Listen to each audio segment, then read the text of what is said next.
오늘 저희가 읽은 이 본문의 결론은 우리가 너무나도 잘 알듯이 좁은 문으로 들어가기를 힘쓰라는 권면의 본문입니다. 자, 그렇다면 왜 우리는 그렇게 힘들여서 좁은 문으로 들어가야 하며 그렇게 들어갔을 때 우리에게 무슨 유익이 있는가? 라고 물어볼 수 있겠죠. 그래서 우리가 그럴 줄 미리 아시고 예수님은 이 좁은 문의 말씀을 하시기 이전에 먼저 18절부터 21절을 통해서 하나님의 나라는 이러이러하기 때문에 좁은 문을 통해서 들어가기를 힘써야 한다라고 말씀해 주시고 계신 겁니다. 자, 그렇다면 우리가 결론은 알죠. 좁은 문으로 들어가기를 힘쓰라. 그렇다면 왜 그래야 되는지 먼저 한번 살펴보도록 하겠습니다. 18절과 19절에 보면 하나님의 나라는 무엇과 같을까? 마치 사람이 자기 채소밭에 갖다 심은 겨자씨 한 알과 같다라고 말씀하고 있습니다. 자, 여기서 말하는 채소밭은 각자 우리 집에 조금씩 있는 그런 텃밭과 같은 밭을 의미하는 것은 아닙니다. 여기서 말하는 채소밭은 오히려 채소를 심는 밭이기보다는 자그마한 정원, 좀 클 수도 있고요. 아무튼 채소를 심는 그런 밭이 아니라 꽃과 나무를 심는 정원을 가리키는 말이라는 거죠. 자, 이 정원에 겨자씨를 심었습니다. 아주 작은, 너무 작아서 눈에 잘 보이지도 않는 그런 겨자씨를 툭 심었더니 이 겨자씨가 자라서 크게는 4m, 5m씩 자란다고 하죠. 그 정도로 크게 자라나더니 공중에 새들이 깃들었다라고 말씀하고 있습니다. 자, 이 말씀이 어떤 이미지를 우리에게 보여주고 있는가 하면 원래 정원이 있었습니다. 원래 정원이 있었고 그 정원에는 꽃과 나무들이 이미 심겨져 있었습니다. 화려하게 막 심겨져 있었겠죠. 그러나 문제는 그곳에 새는 아직 없었던 것 같습니다. 자, 그런데 그곳에 정말 작고 아주 보잘것없는 겨자씨 하나가 심겨졌죠. 그랬더니 이 씨가 자라나기 시작하더니 4m씩 5m씩 쑥쑥 자라납니다. 그랬더니 그전에는 없던 새가 와서 곁들여 살기 시작하게 된 거죠. 어떤 상황인지 그림이 그려지시죠? 그림을 가지고 있어야 됩니다. 그림을. 네. 그리고 자, 이어지는 두 번째 말씀을 보면 하나님의 나라는 가루 서말을 전부 부풀게 한 누룩과 같다라고 말씀하고 있습니다. 여기서 말하는 가루를 우리가 이해하기 쉽게 밀가루를 한번 생각해 보도록 하겠습니다. 자, 밀가루 서말이 있는데 여기서 말이라는 것은 부피 단위입니다. 부피 단위인데 저희가 쓰는 부피 단위로는 8리터 조금 안 되는 양입니다. 7리터에서 8리터 정도 되죠. 서말이면 20리터가 넘죠. 24리터 조금 안 되는 정말 많은 양의 밀가루가 있었습니다. 자, 그곳에 뭐가 들어가죠? 누룩이 들어갑니다. 누룩. 다시 말해 효모, 발효시키는 게 들어가죠. 조그만 게 들어가더니 그 많은 가루를 전부 다 발효시켜 버렸다는 것입니다. 자, 이 두 비유는 하나님의 나라에 대한 비유죠. 그런데 어떠한 의미로 말씀하시고 계시는가 하면 지금 현재 예수님께서 이 말씀을 하시고 계시는 그 시대 사람들의 눈으로 보기에 또 그들의 생각에 하나님의 나라는 누룩 또는 겨자씨와 같았다는 거죠. 즉 하잘것없는, 너무나 보잘것없는, 정말 하찮은 그런 것으로 이들은 생각했었다는 것입니다. 그러나 하나님의 나라는 비록 그 당시에는 그렇게 보일 수 있겠지만 시간이 지나면 어떻다고요? 뭔가 머릿속으로 다들 떠오르시는데, 마치 정원은 있었지만 새들은 없었는데 새들을 깃들게 한 겨자씨와 같고 밀가루 전체를 부풀려 버린 그러한 큰 힘을 가지고 있다는 것입니다. 자, 이 이미지를 우리가 오늘 설교 끝날 때까지 가지고 계셔야 됩니다. 네. 그리고 계속해서 이어서 한번 살펴보도록 하면 22절 이하에 들어가면 예수님께서 계속해서 예루살렘으로 여행을 하시고 계십니다. 자, 그런데 한 사람이 예수님께 나오죠. 한 사람이 예수님께 나와서 예수님께 이런 질문을 합니다. 주여, 구원을 받는 자가 적으니까? 자, 이 질문은 따지려고 하는 질문은 아닙니다. 먼저 이 사람이 예수님을 부르는 호칭이 주여라고 부르죠. 그 말은 이 사람은 적어도 이 당시에 예수님을 신실하게 따라다녔던, 그리고 그 마음에 예수님을 향한 믿음이 있었던 사람으로 볼 수 있는 거죠. 자, 그런데 이 사람이 왜 이런 질문을 하는가 하면 그 당시의 배경을 조금 살펴보면 이 질문은 뜨거운 감자와도 같은 질문이었고, 또 그 당시에 기록된 외경에도 보면 이런 질문이 기록되어 있었을 정도로 상당히 많은 그러한 관심을 불러일으키는 질문이었는데, 문제는 그 누구도 이 질문에 속 시원히 대답해 줄 수 있는 선생, 랍비가 없었다는 거죠. 그래서 이 사람은 예수님을 정말 존경하는 마음에 정말 궁금해서 예수님이라면 이 문제에 속 시원히 대답해 주실 거야 라는 기대감을 가지고 예수님께 물었던 거죠. 구원받는 자가 적습니까? 자, 그런데 이 질문에 대한 예수님의 답변이 24절입니다. 좁은 문으로 들어가기를 힘쓰라. 좁은 문으로 들어가기를 힘쓰라. 뭔가 답이 아닌 것 같죠? 네.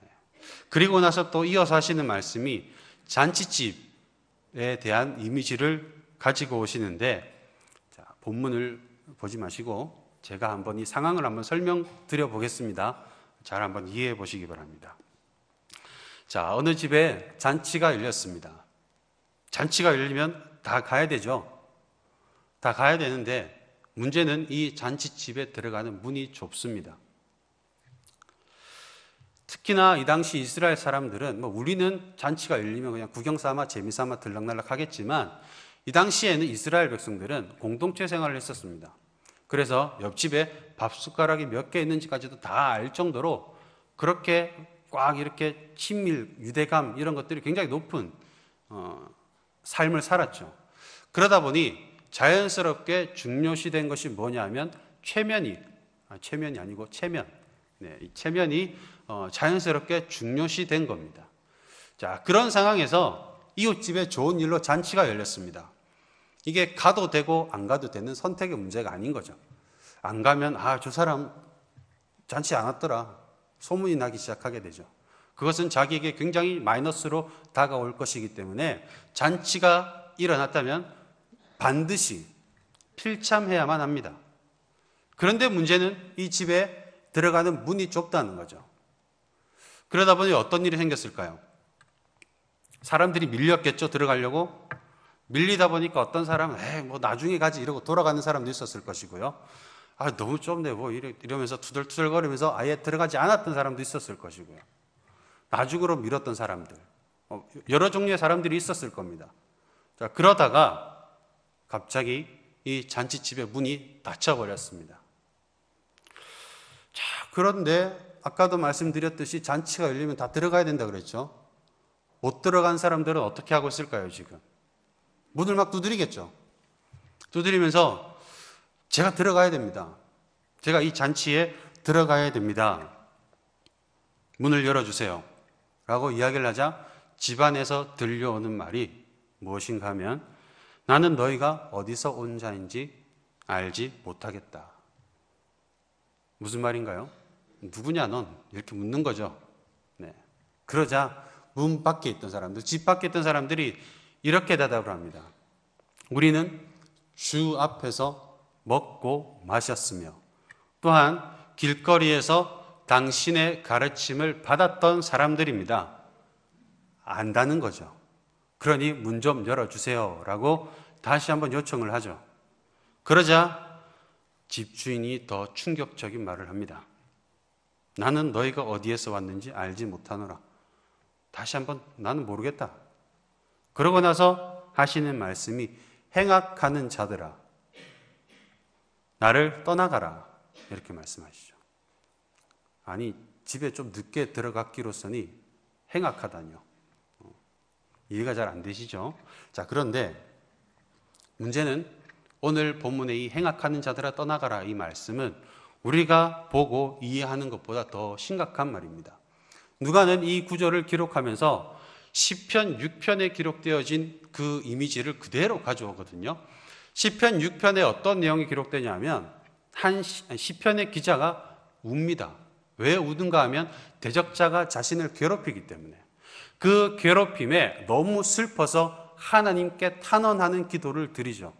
그러자 하나님께서 이 시편 기자의 말을 들으시고 내가 갚아주겠다라고 하시면서 하신 말씀이 대적자들에게 떠나가라입니다.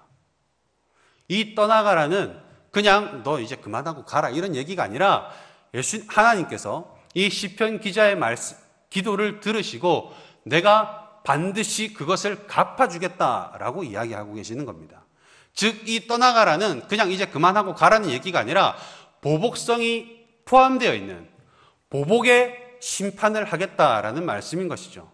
그 이미지를 누가 그대로 가져오죠? 그래서 잔치집에 아직 들어오지 못한 사람들에게 행악하는 자들아 떠나가라 라고 말씀하시면서 너희들에게는 반드시 보복성이 있는 심판이 너희에게 떨어지게 될 것이다 라고 말씀하고 있는 겁니다.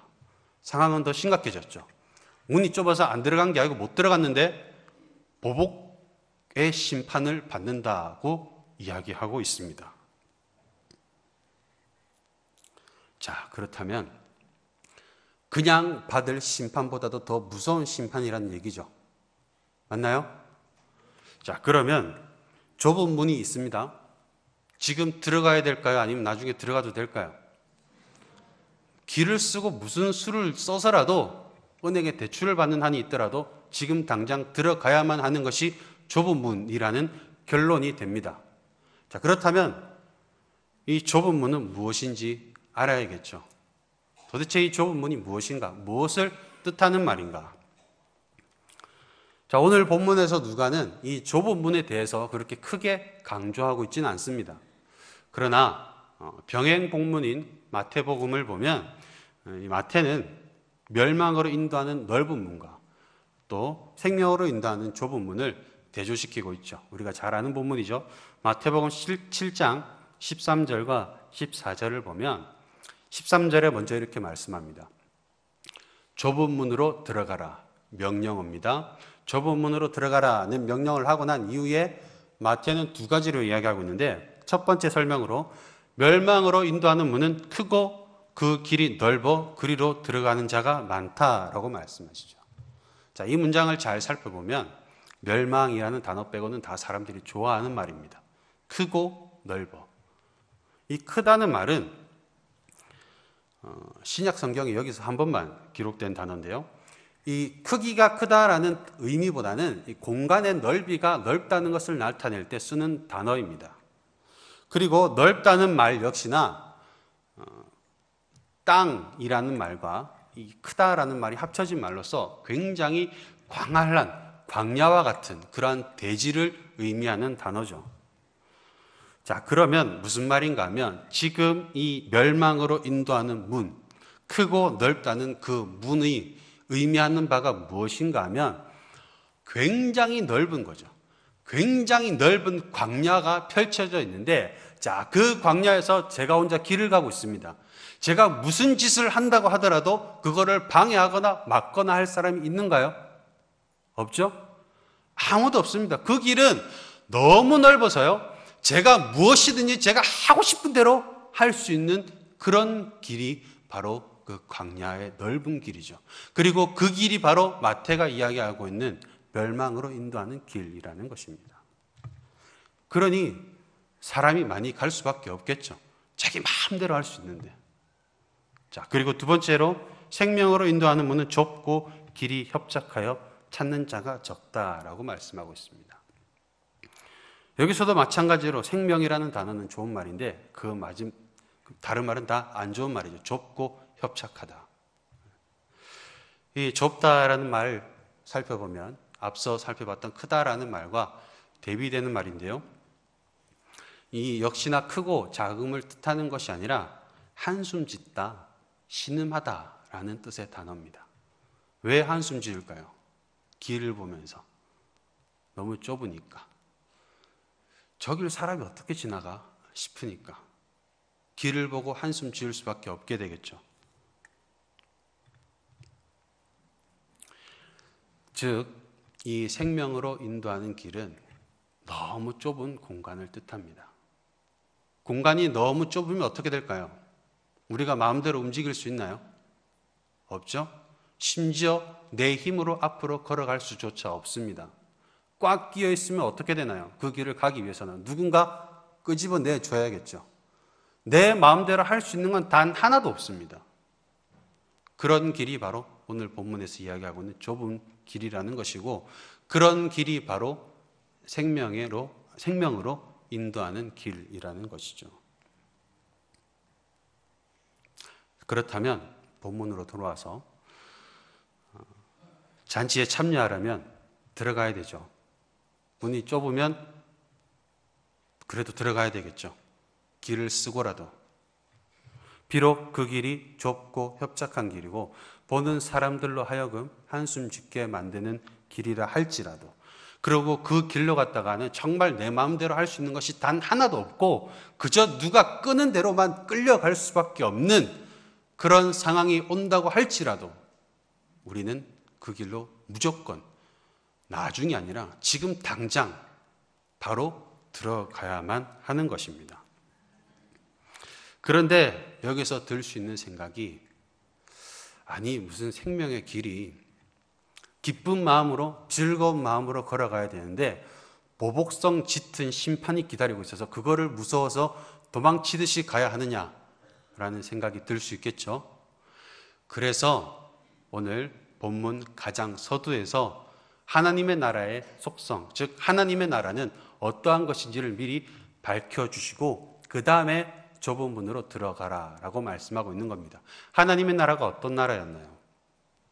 비록 지금은 모든 사람들이 보기에 보잘것없고 하잘것없고 정말 무가치한 것처럼 보인다 할지라도 이것이 시간이 지나서 어떤 역사가 있었나요? 24리터나 되는 밀가루 전체를 부풀려 버렸고요. 정원이 있었음에도 불구하고 새가 오지 않았던 그 정원에 크게 자라서 새가 깃들게 만들었습니다. 아무도 할 수 없었던 그것, 정말 화려한 꽃이 심겨져 있었고 정말 아름다운 나무들이 심겨 있었음에도 불구하고 새 한 마리 안 오던 그곳을 조그만 겨자씨 하나가 변화시켰던 거죠. 아주 크게. 그런 곳이 하나님의 나라이기 때문에 비록 지금 내가 걸어가는 이 길이 좁고 협착하여서 보는 사람들로 하여금 한숨 짓게 만들고 심지어 걸어가는 나 자신조차도 힘들고 외롭고 할지라도 그 길 끝에는 바로 천국이 있기 때문에 우리는 지금 당장 마땅히 그 길로 걸어가야 한다는 것입니다. 그럼에도 불구하고 우리가 걱정하지 아니할 것은 하나님이 우리 안에 계시죠. 말 그대로 좁은 길은 우리 힘으로 걸어갈 수 없습니다. 누군가 끌어줘야만 우리는 갈 수 있게 되는 겁니다. 그 일을 하나님께서 해주신다고 말씀하시고 계시는 거죠. 그렇기 때문에 우리는 더 이상 걱정하고 재고할 것이 아니라 마치 우리가 방금 불렀던 찬양처럼 찰싹거리는 파도 보고 마음 졸여서 못 가고 주저하고 있을 것이 아니라 지금 당장 그 문을 두드려서 그 문 안으로 들어가야만 한다는 것입니다. 과감하게 들어가시길 바랍니다.